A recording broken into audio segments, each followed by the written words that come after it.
ఏపీకి అస్నా తుఫాన్ ముప్పు పొంచుంది. 24 గంటల్లో అస్నా రూపంలో మరో గండం రాబోతోంది. ఉప్పాడ దగ్గర సముద్రం వెనక్కి వెళ్ళింది. 100 మీటర్లు వెనక్కి వెళ్లడంతో పెను ప్రమాదం పొంచి ఉందా అని స్థానికుల్లో భయాందోళన వ్యక్తమవుతున్నాయి. వచ్చే తుఫాను వల్లే సముద్రం వెనక్కి వెళ్ళిందా అనే అనుమానాలు కలుగుతున్నాయి. తుఫాను వల్ల ప్రతిసారి ఉప్పాడ తీరం కోతకు గురవుతుంది. సముద్రంలో రక్షణ గోడగా వేసిన జియో ట్యూబ్ కలిసిపోయింది. మత్స్యకారులు వేటకు వెళ్ళదంటూ అధికారులు హెచ్చరికలు జారీ చేసిన పరిస్థితి. మరోవైపు మరొక అల్పపీడనం ఏర్పడే అవకాశం ఉన్నట్టుగా కూడా చెప్తున్నారు.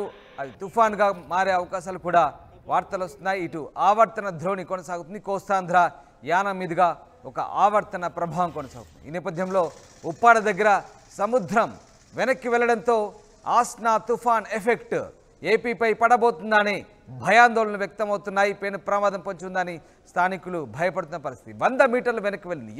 ఏకంగా 100 మీటర్లు వెనక్కి వెళ్లడంతో ఏం జరగబోతుందని భయాందోళన వ్యక్తమవుతున్నాయి. తుఫాన్ వల్ల ప్రతిసారి ఉప్పాడ తీరం కోతకు గురవుతుంది.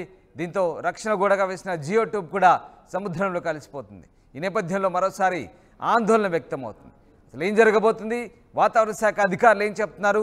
ఉప్పాడ తీరం దగ్గర ప్రస్తుతం పరిస్థితి ఏంటి? మా ప్రతినిధి ప్రకాష్ మరింత సమాచారం అందిస్తారు. కొన్ని రోజులుగా ఆంధ్రప్రదేశ్లో ఎడతెరిపి లేని వర్షాలు అన్ని జిల్లాలలోనూ కూడా అతలాకుతం చేసినటువంటి పరిస్థితి. ఇప్పటికే గత కొన్ని రోజులుగా ఉన్నటువంటి వాయుగుండం ఎఫెక్ట్తో ఏదైతే విజయవాడలో మొత్తం అంతా కూడా వరదలతో అతలాకుతం చేసిందని చెప్పాలి.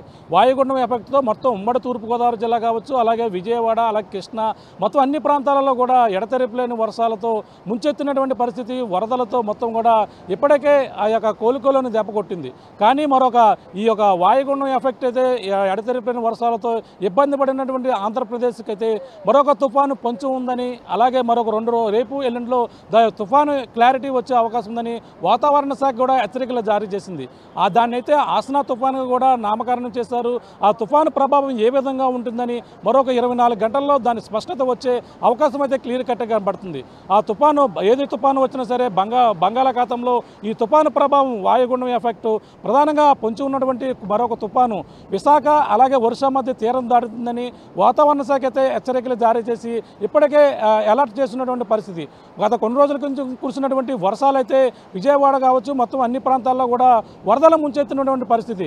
మనం ప్రధానంగా చూసుకుంటే ఉమ్మడి తూర్పుగోదావరి జిల్లాలో కూడా వర్షాలు అయితే ఎడతెరిపి లేని వర్షాలు అయితే గత కొన్ని రోజులుగా కురిసినా నిన్న ఈ రోజు కూడా కొంచెం ఎడతెరిపి కొంచెం గ్యాప్ ఇచ్చిన పరిస్థితి ఉన్న నేపథ్యంలోనే మరొక తుఫాను ప్రభావం ప్రధానంగా ఉప్పాడ సముద్ర తీర ప్రాంతం వద్ద అయితే క్లియర్ కట్గా కనపడుతుందని మనం ప్రధానంగా చెప్పొచ్చు. మన కాకినాడ సముద్ర తీర ప్రాంతంలో ఉన్నటువంటి ఉప్పాడ సముద్రం ఏ విధంగా వెనక్కి వెళ్ళిందో మనం చూడొచ్చే ప్రయత్నం అయితే చేస్తున్నాం. ప్రస్తుతం చూడొచ్చు ఉప్పాడ సముద్రం అయితే ఎప్పుడు రఫ్గా ఉంటుంది. ఏ తుఫాను వచ్చినా సరే ఈ సముద్ర తీర ప్రాంతం అల్లకల్లోలంగా ఉంటుంది. కానీ సముద్రం అయితే కొంచెం వెనక్కి వెళ్ళినటువంటి పరిస్థితి మనం చూస్తున్నాం. 50 మీటర్ల పైనే ఈ యొక్క సముద్రం వెనక్కి వెళ్ళినటువంటి దృశ్యాలను అయితే మీకు చూపించే ప్రయత్నం చేస్తున్నాం. ఎప్పుడు కూడా సముద్రం ముందుకు చొచ్చుకొచ్చి ఈ యొక్క ఉప్పాడ సముద్ర తీర ప్రాంతాన్ని అలాగే మత్స్యకార గ్రామాలన్నీ కూడా ముంచెత్తి ఆకాశ అలలు ముంచెత్తుతాయి. కానీ సముద్రం అయితే ప్రస్తుతం వెనక్కి వెళ్ళినటువంటి పరిస్థితి ఉంది. కానీ దీనికి వెనక్కి వెళ్ళడానికి గల కారణాలు చూసుకుంటే ప్రధానంగా ఎప్పుడు కూడా వెనక్కి వెళ్ళిందంటే సముద్రం భారీ ఎత్తున ముందుకు చొచ్చుకొస్తుందని ఒక అంచనా ఉంటుంది. ఈ యొక్క తుఫాను హెచ్చరికల నేపథ్యంలోనే ఆస్నా తుఫాను పొంచి ఉంది. మరొక 2 రోజుల్లో క్లారిటీ వస్తుందని చెప్పేసి వాతావరణ శాఖ కూడా చెప్తున్న నేపథ్యంలోనే ఈ యొక్క సముద్రం కూడా వెనక్కి వెళ్ళి ఉంటుందని అందరూ కూడా భావిస్తున్నారు. పెద్ద ప్రమాదమే పొంచి ఉందని కూడా అందరూ కూడా భావిస్తున్నటువంటి పరిస్థితి అయితే ప్రధానంగా కనబడుతుంది. ఈ యొక్క తుఫాను ఏ తుఫాను వచ్చినా సరే ఉప్పాడ సముద్ర తీర ప్రాంతాన్ని అల్లకల్లోలం చేస్తుంది. ఈ యొక్క తీర ప్రాంతంలో కోతకు గురవుతుంది. మత్స్యకార గృహాలు కూడా సముద్రంలో కాలగర్భంలో కూడా కలిసిపోతున్నాయి. మనం ముఖ్యంగా చూసుకుంటే ఈ యొక్క ఆస్నా తుఫాను 2 రోజుల్లో మరింత ప్రభావం ఎక్కువగా ఉంటుందని వాతావరణ శాఖ చెప్పిన నేపథ్యంలో ఈ యొక్క ప్రభావం ఏ విధంగా ఉంటుంది, ఏ తుఫాను వచ్చినా ఉప్పాడపైన ఏ విధంగా విరుచుకుపడుతుంది అనేది అందరూ కూడా మత్స్యకారులందరూ కూడా భయపడుతున్నటువంటి పరిస్థితి మనం చూడొచ్చు. ప్రస్తుతం స్థానికులు ఉన్నారు. ఉప్పాడ సముద్ర తీర ప్రాంతం ఏ తుఫాను వచ్చినా సరే ఏ విధంగా ఇబ్బందులు పడుతున్నారు, ప్రస్తుతం రాబోయే తుఫానుకి ఏ విధంగా సంసిద్ధంగా ఉన్నారు, అలాగే కొంతమంది ఇక్కడ జనసేన నాయకులు ఉన్నారు. మాట్లాడే ప్రయత్నం చేద్దాం. సార్ చెప్పండి, ఇక్కడ ఉప్పాడ నిన్న మొన్నటి వరకు వాయుగుండం ఎఫెక్ట్తో విజయవాడ అతలాకుతమైంది, వరదలతో ముంచెత్తిన పరిస్థితి. ఈ యొక్క మరొక తుఫాను 2 రోజుల్లో ఉందంటున్నారు. ఏ తుఫాను వచ్చినా సరే ఉప్పాడలోనే ప్రభావం ఉంటుంది. ఏ విధంగా మీరందరూ కూడా సిద్ధంగా ఉన్నారు? నా పేరు గంటా విజయ్ కుమార్ గారు అండి. నా పేరు గంటా విజయ్ కుమార్ అండి. మాది ఉప్పాడ గ్రామం అండి. ఏ తుఫాను వచ్చినా ఇక్కడ చాలా ఇబ్బందులకు గురవుతూ ఉంటుందండి ఉప్పాడ. కానీ గత ప్రభుత్వంలో గొట్టు వేశారండి. గొట్టేసిన వల్ల కొంచెం కాసిందండి. మళ్ళీ వైసీపీ ప్రభుత్వం వచ్చి ఎంతగానో గొట్టు బాగా బలపరుతామని చెప్పారండి. కానీ అన్యాయం చేశారండి. వంగ గీత గారు వచ్చారండి ఎంపీగా, ఆమె ఏం చేయలేదండి. ఈ ప్రభుత్వంలో మా జనసేన మన ప్రభుత్వంలో కూటమి ప్రభుత్వంలో పవన్ కళ్యాణ్ గారు మొన్న వచ్చి ఉప్పాడ వచ్చి చెప్పుకున్నారు సార్, 18 నెలల్లో గొట్టు పూర్తి చేస్తామని చెప్పారండి. దాని నిమిత్తం మేము ఎంతగానో నమ్ముతున్నామండి. నమ్మడం కాదండి, చేసే వ్యక్తి అండి అయినా. కానీ కూటమి ప్రభుత్వం ప్రతి దిక్కులా చాలా పనులు చేసుకుంటూ వస్తున్నారండి.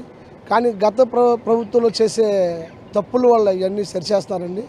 కానీ మనం చూస్తున్నాం కదండి, ఆ రాయిలు ఏదో పునాది రాయిలు కానీ కొన్ని డబ్బులు పాడు చేయడం, అలాగే ఏదో ముచ్చి కవర్లు పిల్లలు తినే చెక్కల మీద వేసిన కవర్ల గురించి కొన్ని డబ్బులు గత ప్రభుత్వం పాడు చేసిందండి. ఈ ప్రభుత్వంలో అలాంటి తప్పులు జరగకుండా ఇంకా మన దశాబ్దాలు మన ప్రభుత్వం కూటమి ప్రభుత్వం పాటిస్తుందండి, సాధిస్తుందండి. కానీ ఇక్కడ ఈ యొక్క ఏదైతే జియో ట్యూబ్ ఒకటి ఉండేది, రాళ్ళు వేసి ఉప్పాడ నుంచి మొదలుకొని మాయాపట్నం ఖర్చు సుబ్బంపేట ఇవన్నీ కూడా జియో ట్యూబ్తో రాళ్లతో ఉండేది. కానీ అవన్నీ కూడా ఎప్పటి నుంచి కొట్టుకుపోయి మత్స్యకారు ఇల్లు కలిసిపోయాయి. ఇంచుమించు ఒక 6 సంవత్సరాలు అవుతుంది సార్. అంటే గత ప్రభుత్వం స్టార్ట్ అయిన కాడి నుంచి కూడా పోతూనే ఉండి గత ప్రభుత్వంలో కొన్ని డబ్బులు ఉన్నాయని చెప్పారు సార్. ఆ డబ్బులు ఎంత అనేది మనకు తెలియదు, చేస్తానని చెప్పారు సార్. వంగ గీత గారు వచ్చి ఇదంతా చేసేస్తామండి, మళ్ళీ 16 కోట్లు సంథింగ్ మనకు ఐడియా లేదండి, చెప్పారు. చేయడం అయితే చేస్తామని చెప్పారండి, కానీ చేయలేదండి. చేస్తాం అనుకోని వచ్చి ఎలక్షన్లో కూడా చెప్పారండి, ఈ గొట్టు ఆల్రెడీ అయిపోతుందని చెప్పారండి. ఎంతగానో నమ్మారండి, కానీ పనులు జరగలేదు సార్.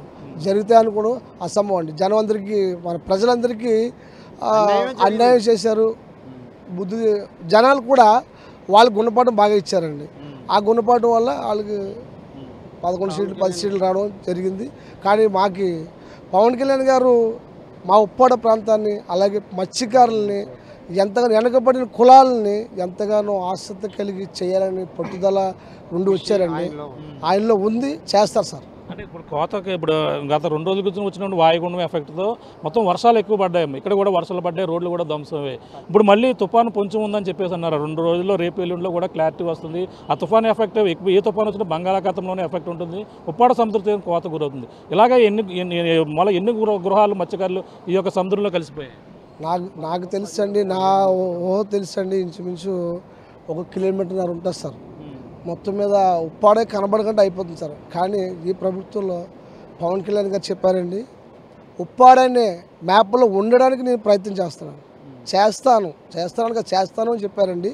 కానీ ఈ తుఫాన్ ఏ తుఫాన్ వచ్చినా, బంగాళాఖాతం ఏ తుఫాన్ వచ్చినా సరే కానీ ఉప్పాడ మీద ఎఫర్ట్ చూపిస్తుంది సార్. అలాగే వైలాండ్లో గొట్టేశారండి, ఆ గొట్టు వల్ల కూడా ఉప్పాడ కోతకు గురవడం, ఏ తుఫాన్ వచ్చినా ఒక 10-20 ఇల్లులు పోవడం, ఇలాగే చాలా ఇబ్బంది పడిపోతున్నారు సార్. అలాగే బోట్లు దిగడానికి కూడా ఇబ్బందిగా ఉంటుంది సార్. అలాగే హార్బర్లో కూడా కొంచెం చాలామంది ఈ వారంలో కూడా వేటలకు వెళ్ళదండి, చాలా ఇబ్బంది గురయ్యారండి. కానీ ఈ ప్రభుత్వంలో కంపల్సరీగా పనులు చేసుకుంటూ వస్తున్నారండి. సముద్రం వెనక్కి వెళ్ళింది, కొంచెం వెనక్కి మొన్నటిదాకా కూడా అంటే అమావాస్య పుణ్యం కూడా ఆటుపోట్లనే సహజంగా ఉంటాయి. కానీ కొంచెం వెనక్కి వెళ్ళింది, దీనికి ఏమైనా సంకేతం ఏమైనా ఉందంటారా? తుఫాన్ ఎఫెక్ట్ ఏమైనా ఉండే అవకాశం ఉందంటారా? ఎక్కువగానే తుఫాన్ ఎఫెక్ట్ అనేది ఉందండి. పాటుపోటు అనేది కామన్, కానీ ఎక్కువ వెళ్తుందంటే తుఫాన్ ఎఫెక్ట్ ఉంది సార్. సముద్రం లాక్కుండే టైంలో మా ఫిషర్మెన్ చెప్తూ ఉంటారు, నేను ఫిషర్మెన్ అండి, ఎక్కువగా లాక్కునేటప్పుడు అండి తుఫాన్ వస్తుంది, వాతావరణం చేంజ్ అయిందని చెప్తూ ఉండదని. కానీ ఇప్పుడు మాకు ఆల్రెడీ చెప్పున్నారు సార్, తుఫాన్ ఎఫెక్ట్ ఉందని మన ప్రభుత్వం వాళ్ళు చేశారండి. మత్స్యకారులు కూడా ఎవరు వేటలకు వెళ్తారండి, ఏదైనా ఇక్కడికి దగ్గరికి వెళ్తున్నారు కానీ వేటలకి అయితే వెళ్ళట్లేదు సార్. అంటే చెప్పారు అధికారులు కూడా వేటకెళ్ళొద్దు, తుఫాను హెచ్చరికలు ఉన్నాయని చెప్పేసి అధికారులు కూడా చెప్పడం జరుగుతుందా? మీరు కూడా అప్రమత్తమైన నాయకులు కూడా చెప్తున్నారు? మేము చెప్తున్నాం సార్, మేము కూడా చెప్తున్నాము. జనసేన నాయకులు ప్రతి బోటు ఓనర్ల దగ్గరికి వెళ్ళి బోట్లో లాంగ్ వెళ్ళకండి, చూస్తే తుఫాను ఎఫెక్ట్ ఎక్కువగా ఉంది. అలాగే వరద వదులుతున్నారు సార్, అలాగే కృష్ణా నది ఇవన్నీ ఉన్నాయి కానీ వాటర్ వదిలేయడం వల్ల బోట్లు కూడా పలిటే అవకాశం ఉంది. ఇక్కడ ఆ వాటర్ ఎక్కువ వదలడం వల్ల సముద్రంలో వాటర్ ఎక్కువ ఈ ఉప్పాడ కోతకు గురవుతుంది సార్. కోతకు గురవుతుంది సార్. ఆ కోతకు గురయ్యేటప్పుడు ఏముందంటే ఇంకా నష్టపోయేది ఫిషర్మెన్ సార్. దాన్ని దయ చూపాలని చెప్పేసి నేను జనసేన పార్టీ పవన్ గురవకుండా ఉండాలంటే ఏం చేస్తే బాగుంటుందని మీరు అందరూ కూడా అనుకుంటున్నారండి? గట్టేస్తానని ఆటోమేటిక్గా ఆల్రెడీ చెప్పారు సార్ మొన్న 2000 ఈ 18 నెలల్లో కంపల్సరీగా గట్టేస్తామని అదే పని మీద ఉన్నారు. చాలా శాఖలు తీసుకున్నారు సార్ తీసుకున్నది చాలా శాఖలు తీసుకున్నారు సార్. ఆ శాఖల మీద ఇప్పుడు కూడా గట్టు మీద ఎక్కువగా పట్టుదల సార్కి ఉంది సార్. అలాగే పిఠాపురం వంతుని కూడా మా నాయకులు చెప్పడం జరుగుతుంది సార్. ఆల్రెడీ సెలక్షన్ అయిందంట. గట్టు కూడా త్వరలో పూర్తిగా మన నాయకులు పవన్ కళ్యాణ్ గారు అలాగే ఉదయ్ శ్రీనివాస్ గారు ఎంపీ గారు కూడా మాకు చెప్పుకున్నారు సార్. అలాగే ప్రజలు చెప్తున్నారు సార్.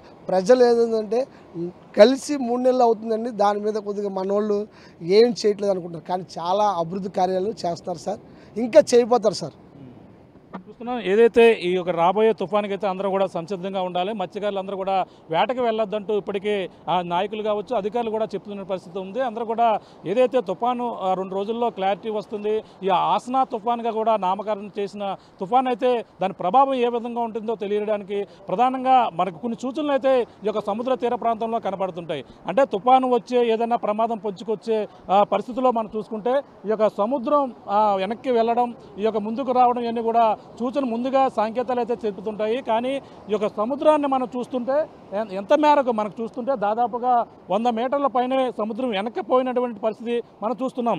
అంతేకాకుండా సముద్రంలో మనకి ముందు కొన్ని సూచనలు కూడా మనకి ఈ యొక్క ఇసుక కొంచెం లూజ్గా సాయిల్ కూడా లూజ్గా ఉంటే ఏర్పాటైతే మనకు కనబడుతుంటుంది. కాలు మనం వేస్తే కొంచెం దిగడం అవన్నీ కూడా సూచనలు అయితే మనకి తుఫాను పొంచి వచ్చే ముందు ఇవి కొన్ని సూచనలు అయితే సముద్రంలో ఉన్నటువంటి మత్స్యకారులు తీర ప్రాంతం వాళ్ళకి కూడా కొన్ని సంకేతాలు కూడా ఉంటుంటాయి. సముద్రం వెనక్కి వెళ్ళిందంటే ఏదో ప్రమాదం పొంచి ఉందని ఒక అంచనాగా వాళ్ళందరూ కూడా ఆలోచిస్తుంటారు, ఆ విధంగానే భయపడుతుంటారు. అంటే మనం అందరూ కూడా వాతావరణ శాఖ పక్కన చెప్పుకొస్తుంది, కానీ సముద్రం వెనక్కి వెళ్ళిన నేపథ్యంలోనే ఏదైనా పెను ప్రమాదం ఏదైనా ముంచుకొస్తుందా, 2 రోజుల్లో ఈ తుఫాను ప్రభావం ఏ విధంగా ఉంటుందని ముందుగానే ఈ యొక్క సముద్రం ఉప్పాడ సముద్ర తీరం ప్రాంతం వెనక్కి వెళ్ళడం కొన్ని సంకేతాలు కూడా చూస్తుంది అన్నట్టుగానే అందరూ కూడా చెప్తున్నారు. ప్రభావం ఏ విధంగా ఉంటుందని. అలాగే ఇప్పటికే కృష్ణా జిల్లా గత కొన్ని రోజుల క్రితం కూర్చున్న వర్షాలకు వాయుగుండం ఎఫెక్ట్తో అతలాకుతమైన పరిస్థితులు ఉన్న నేపథ్యంలోనే మళ్ళీ ఏపీకి మరొక తుఫాను ప్రభావం ఉంటుంది. ఈ తుఫాను ఆసనా తుఫాను విశాఖపట్నం ఒరిస్సా మధ్య అయితే తీరం దాటుతుందని వాతావరణ శాఖ అయితే హెచ్చరికలు జారీ చేసిన నేపథ్యంలో క్లియర్గా ఉప్పాడ ఏ తుఫాను వచ్చినా సరే ఉప్పాడ సముద్రం పైన ఎఫెక్ట్ ఉంటుంది. ఆ ఎఫెక్ట్గానే ఈ యొక్క సముద్రం వెనక్కి వెళ్ళడం ఏదైనా పెను ప్రమాదానికి పొంచి ఉందని అందరూ కూడా భయపడుతున్నటువంటి పరిస్థితి ప్రధానంగా ఉంది. సముద్రం ఈ యొక్క ఎఫెక్ట్ ఏ విధంగా ఉంటుందని కూడా తెలియాలంటే మరొక 24 గంటలు ఆగవలసిన పరిస్థితి ప్రధానంగా ఉందని చెప్పాలి.